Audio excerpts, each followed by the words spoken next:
इसको सुधार लीजिए। अच्छा, मैं किसी का हनुमान नहीं हूँ, मेरा नाम रामचंद्र है। चलिए। उनका जो रवैया है उससे स्पष्ट है कि अब उनके हाथ से तमाम चीज़ें बाहर हो चुकी हैं। अब बीजेपी भी उनको मौका नहीं देने वाली है।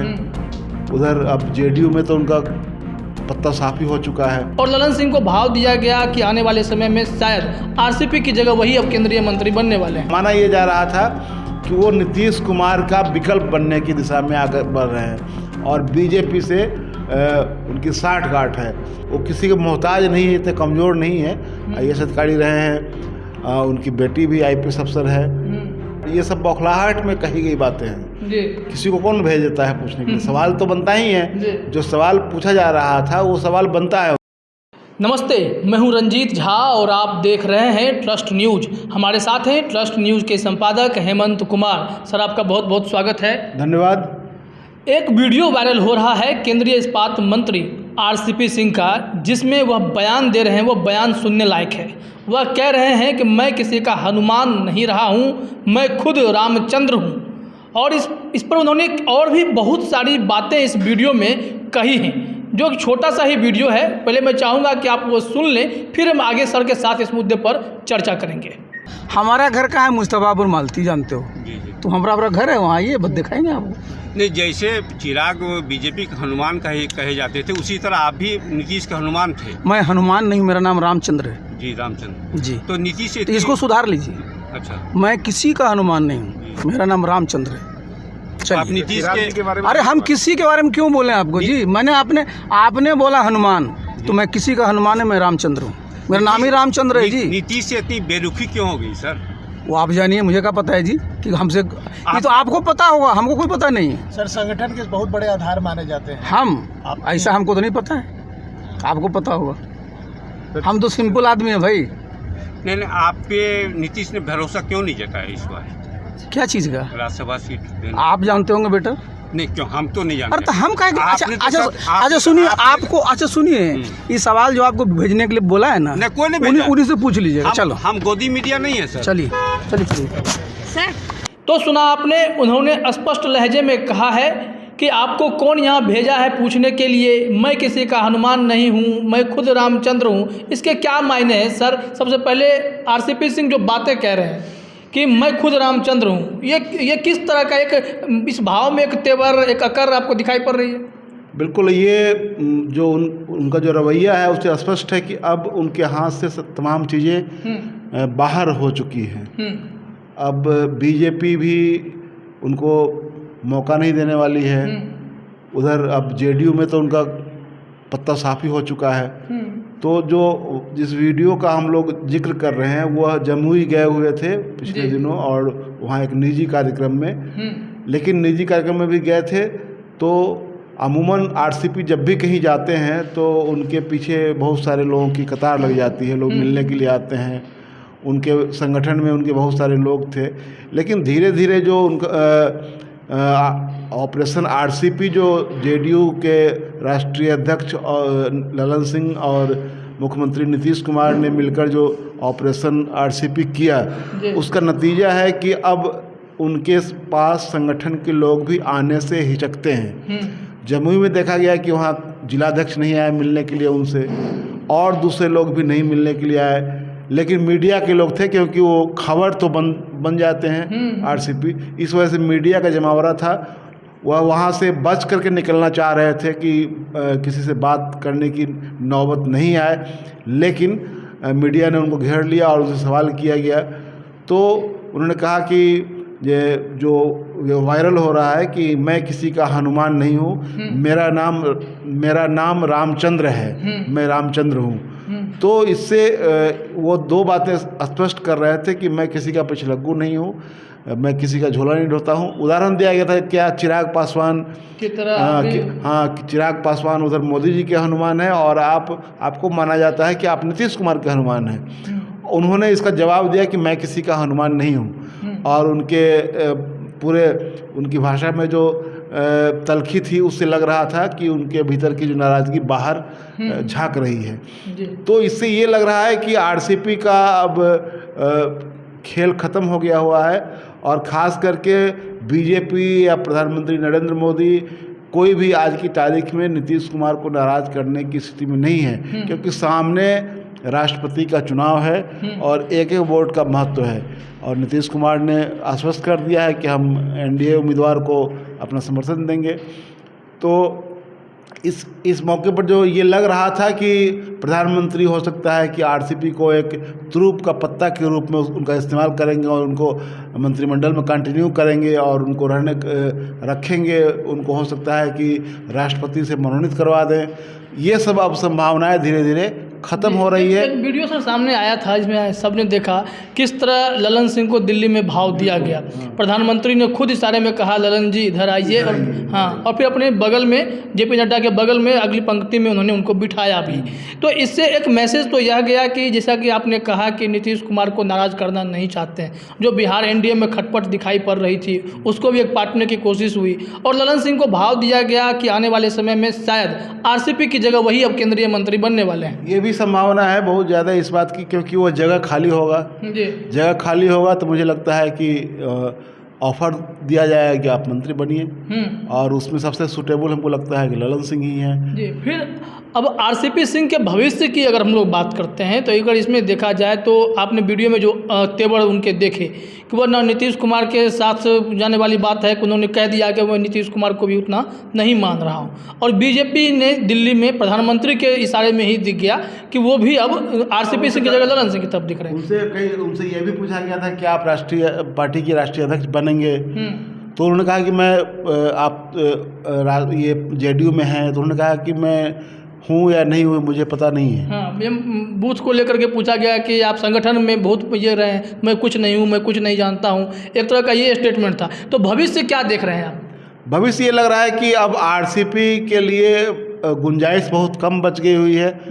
हो सकता है कि वो कहीं नहीं जाएंगे, जल्दीबाजी में कहीं नहीं जाएंगे वो, और उनके जैसे लोगों के लिए कहीं कोई जगह भी नहीं है। या न तो आरजेडी में वो फिट हो सकते हैं, क्योंकि जो उनका जो जिस लेवल पर वो उन्होंने काम कर रखा है, तो वो कहीं पर सिर्फ अपने पहचान बनाए रखने के लिए किसी पार्टी में जाए, वो मुझे नहीं लग रहा कि ऐसा कुछ होने वाला है।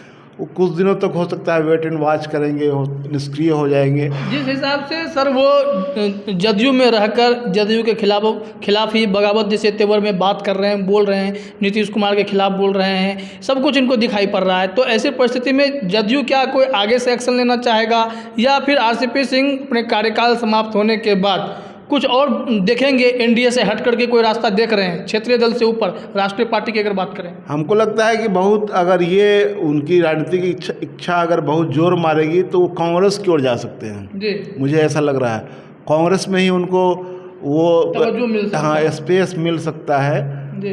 तो लेकिन ये क्या कांग्रेस में वो जाएंगे, क्योंकि जिस लाइन लेंथ पर वो काम करते हैं उससे ये लगता है कि वो बीजेपी की ओर है। लेकिन एक बात ये है कि बीजेपी की ओर से उनको कोई मौका मिलने वाला नहीं है, तो इससे वो निराशा भी है उनको। मुझे लग रहा है कि ये जो तमाम कोशिशें जो थी, हम लोगों ने पिछली बार चर्चा की थी कि बहुत सारे बाबाओं के शरण में वो गए थे, और वो जितने बाबा से मिले थे वो तमाम लोग सत्ता के गलियारे तक पहुंच रखने वाले लोग हैं, और सत्ता में अपनी दखल रखने वाले लोग हैं, सत्ता से अपनी बात मनवाने की हैसियत में है। तो ये लग रहा था कि शायद वो उन लोगों के बीच में घूम करके अपने लिए ये माहौल बनाना चाहते हैं, अपनी पैरवी करवाना चाहते हैं प्रधानमंत्री तक कि हमको मंत्री रहने दिया जाए, राज्यसभा में भिजवाने की कोशिश की जाए।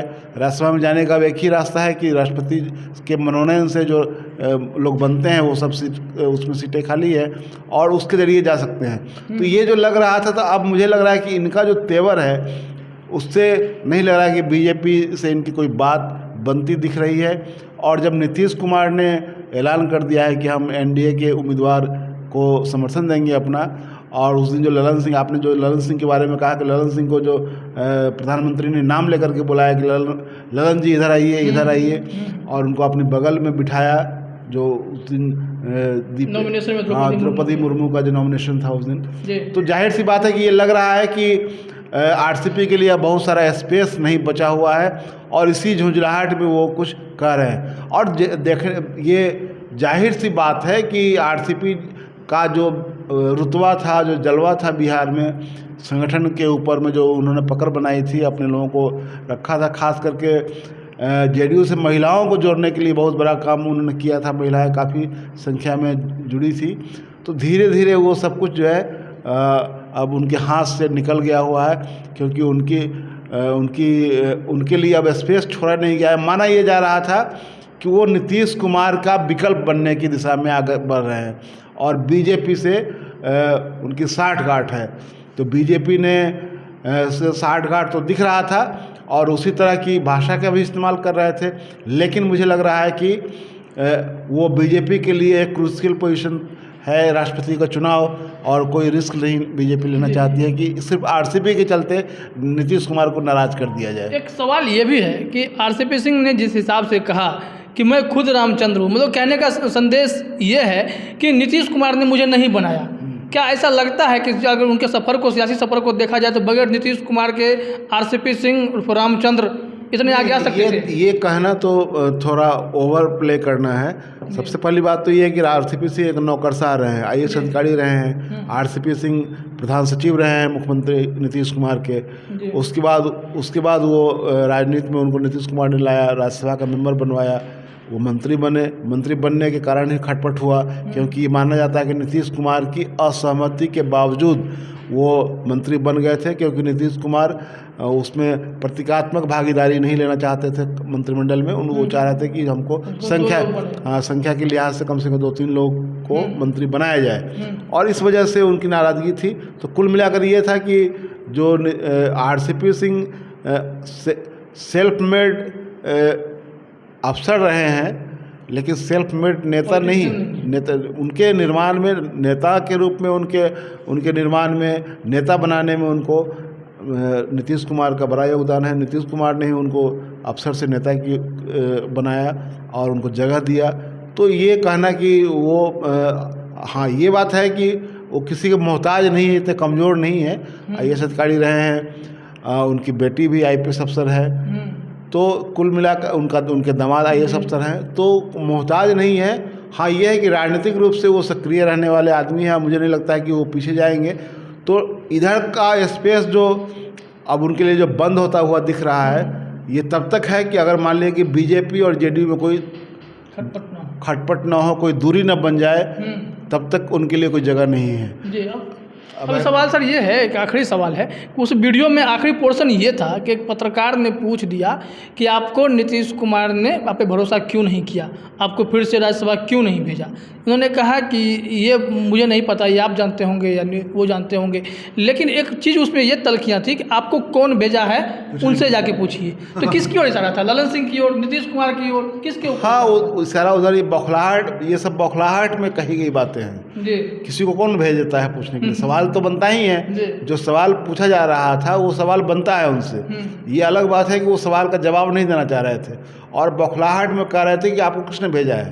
तो इनके मन में ये बैठ गया है कि मुझे किसी ने चोट पहुंचाई है, तो वो नीतीश कुमार और ललन सिंह है। हाँ बिल्कुल, वो चोट आहत मन से वो बोल रहे थे जी। वो जो कुछ कह रहे थे वो आहत मन से बोल रहे थे।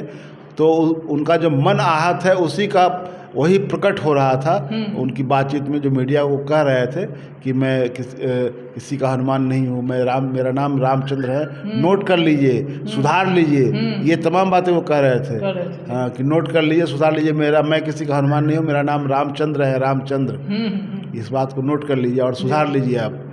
और तो ये इससे ये है कि वो जो कुछ भी उनसे पूछा जा रहा था स्वाभाविक सवाल था। ये अलग बात है कि वो आहत हैं, इसलिए वो मीडिया पर ही ब्लेम कर रहे थे कि आपको किसी ने भेजा है। और ये सही बात है कि वो इनके लिए अब इधर का रास्ता बंद दिख रहा है। जब तक कि बीजेपी जेडीयू में कोई टूट ना हो जाए, गठबंधन से बीजेपी चाहे जेडीयू कोई अलग नहीं हो जाए, तब तक तो उनके लिए स्पेस नहीं है। तो मैंने पहले ही कहा कि राष्ट्रपति का चुनाव एक ऐसा क्रूशियल चुनाव है जिसमें बीजेपी कोई रिस्क नहीं लेना चाहती है किसी को भी नाराज करके। तो अभी आप समझ रहे थे कि आरसीपी सिंह के बयान का क्या मतलब था और इस तेवर के बाद उनके राजनीतिक भविष्य कैसे हो सकते हैं, उसके लिए आपको इंतज़ार करना पड़ेगा। लेकिन जैसे सर ने समझाया है कि विकल्प फिलहाल तो एनडीए में अब नहीं दिखता है, एनडीए में तमाम दरवाजे बंद हैं, वह खुन्नस है, तलखियाँ हैं जो इस रूप में सामने आती हैं, कभी मीडिया पर बरसते हैं, कभी खुद को रामचंद्र बनाए फिर रहे हैं। हो सकता है आने वाले दिनों में कहीं कांग्रेस का दामन थाम लें। फिलहाल इस चर्चा में इतना ही। आप सभी का हमसे जुड़ने के लिए बहुत बहुत धन्यवाद। धन्यवाद।